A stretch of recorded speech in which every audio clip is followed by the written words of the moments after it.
a three-pointer during the regular season. Attempted only one previous to that floating shot. Unbelievable. It brings Indiana within 2. Bad pass. Chalmers thought he had Haslam, did not have the angle. And this is where Miami struggles more. When they get in the half court, you're going to see the last gasp three-point drive from Hibbert that somehow goes in. But when the Heat get involved in a slower paced game, their half-court execution is very sporadic. We saw some good cutting, some good activity early, but their DNA as a team is to really stand around and over-dribble. That's kind of who they are, and they have to get out of that habit here tonight, or they're going to find themselves in some trouble.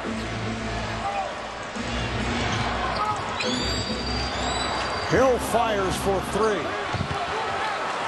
Not a good possession for the Pacers. Just under 3.5 remaining in this first half. Chalmers put the speed on. Nice setup, and Anthony missed. And the follow is good.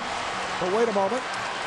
Apparently it is waved off a foul before the shot attempt that is on Hill. Yeah, Anthony got fouled as he rolled to the rim, which was unfortunate for Miami because LeBron was right there for the putback.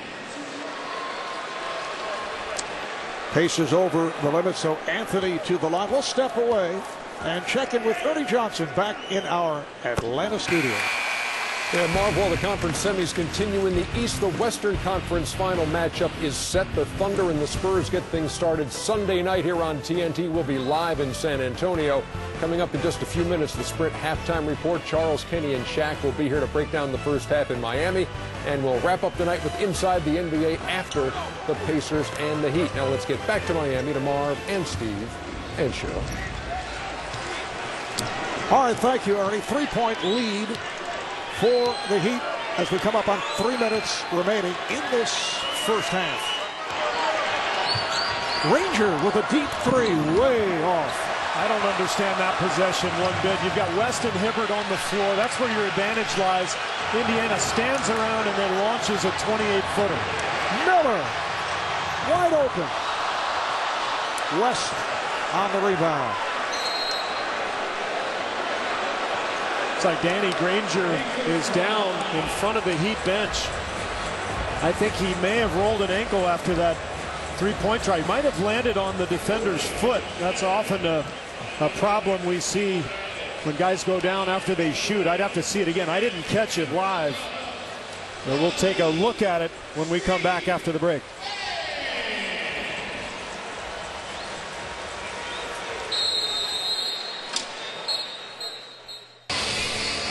Back in Miami just before we went to commercial break. Here's how Danny Granger went down and hurt his ankle in releasing that three-pointer being defended by LeBron James. Yeah, just as he stepped down, watch his left foot here and just rolls that ankle. Didn't look horrible. That's very painful initially. He's going to the locker room, but I would expect him to be back just based on the replay that I saw. See Larry Bird there, the executive of the year this season. Done a really nice job putting this club together. Indiana in possession, down by 3 as we come up on 2.5 to play in the first half.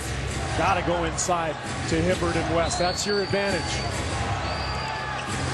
Barbosa fires a 3. Looks like Miami may have been in a zone, and maybe that's why Indiana is struggling to get the ball inside, but they've got to get some movement. Nice play from Barbosa there, knocking the ball away. But Pacers have to take advantage of the inside game.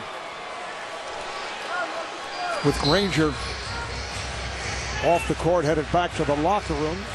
Frank Vogel has a 3-guard alignment. Hill, Jones, and Barbosa. A lot of standing again for Miami. So Hill defending on James. James pokes it back out. Another possession. James for 3. That's his second three-pointer of the night. He's coming just 1 of 11 from beyond the three-point line. And Miami with a 22-17 advantage on the boards. Marv, we talked about it.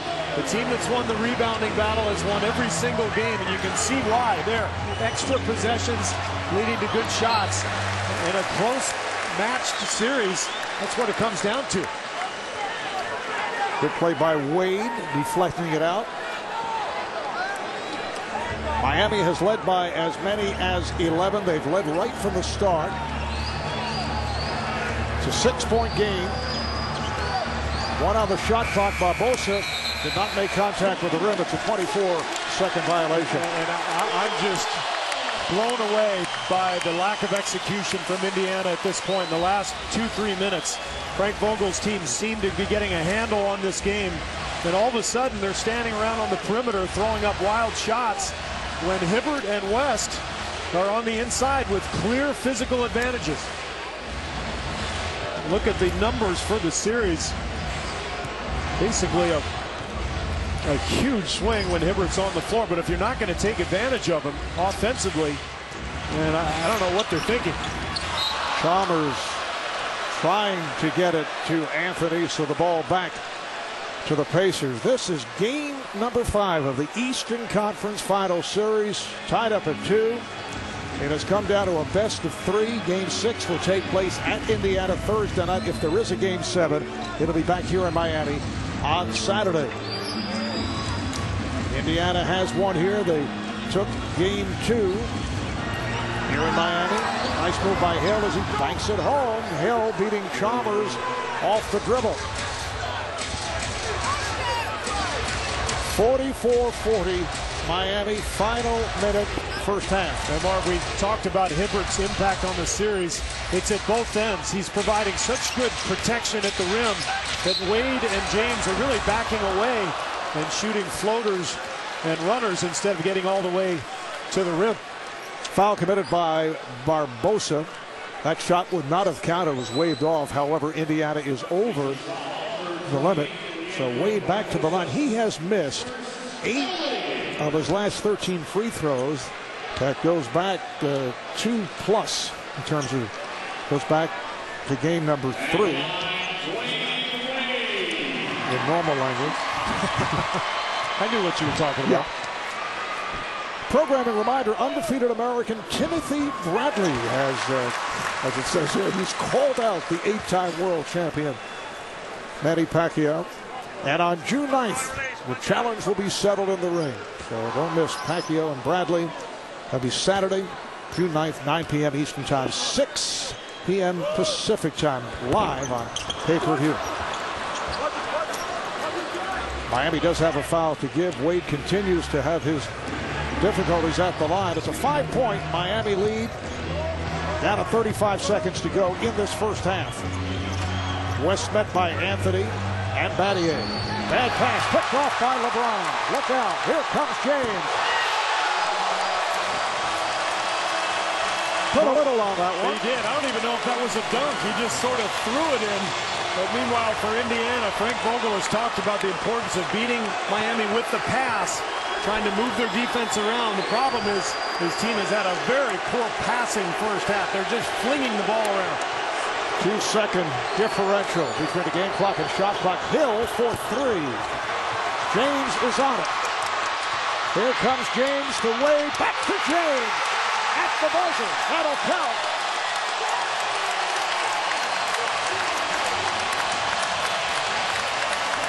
Nine-2 run by the Heat. The 6 from the field. The big question, the status of Danny Granger, who suffered that sprained left ankle late in the first half. For more on Granger, let's go to Cheryl. Well, Marvelous and Steve, at first, Granger was listed as questionable to return. As we saw him warming up, he said that the ankle was a little bit tight, but he's going to try to give it a go, guys. And he's on the floor. Part of the lineup that started the game. Foul is called on Chalmers. So on the front line for Indiana, Granger with West and Hibbert, George and Hill in the backcourt. Battier back on West. West now triple team, gets it out for George. Missed on a 3 and rebounded by Chalmers. Yeah, Granger is huge for this team. As Battier knocks down another 3 from the corner. But Granger's ankle is of utmost importance for his team. He's the one who guards LeBron most of the minutes. He's also their best 3-point shooter. Batting with his 4th from downtown. He's at 4 of 5 after he had struggled over the first 4 games. This is Granger getting it up and draws the foul. I would think it'll be more difficult for Granger at the defensive end. Yeah, probably. You know, just trying to stay in front of LeBron and Wade pushing off that ankle, lateral movement. But he made a nice move there to draw the foul. Danny Granger, who led the Pacers during the regular season, averaging just under 19 a game. Yeah, you know, big quarter coming up here, Marv. You look at the numbers. The team that has won the third quarter has won each game. And I think the reason it's significant in this particular series is Indiana wants Miami to feel uncomfortable in the fourth. You know, when you put Miami on its heels, put some pressure on them, particularly here at home, they feel distress, and their offense tends to balk down. When they take the lead into the fourth, they play looser. They play more up-tempo, more their style. So I think this is a big third quarter for the Pacers. In effect, you're saying that this is a Miami team, and even if they move forward, as LeBron fires one up and draws the foul. Greg Willard indicating the call. Question is, was it in the act? Yeah, foul is definitely on Granger, and yeah, that'll put LeBron at the line. Getting back to your point about having the strong third quarter to build a lead here at home, do you feel that the pressure gets to Miami? There's been so much talk about LeBron James not effectively closing games or giving up the ball. I do. In fact, I think it's not just for Miami. I think a lot of teams at home in the playoffs feel that pressure a little bit more. You're supposed to win. You can feel the anxiety of 20,000 people in the building. When you're on the road, you tend to be a little looser. You play a little faster. You know, you think about Memphis losing that game 7 at home, where they just couldn't execute at all, got no flow to their game. And with all the scrutiny that Miami has received over the years, the last couple seasons, as Hibbert scores, there's no doubt that they feel that extra heat, so to speak. Oh, good. Just thought I'd throw that out there for you. Miami with a 14-5 run. They lead now by 11. Wade had it slapped away. That last possession, Mark, first time we've really seen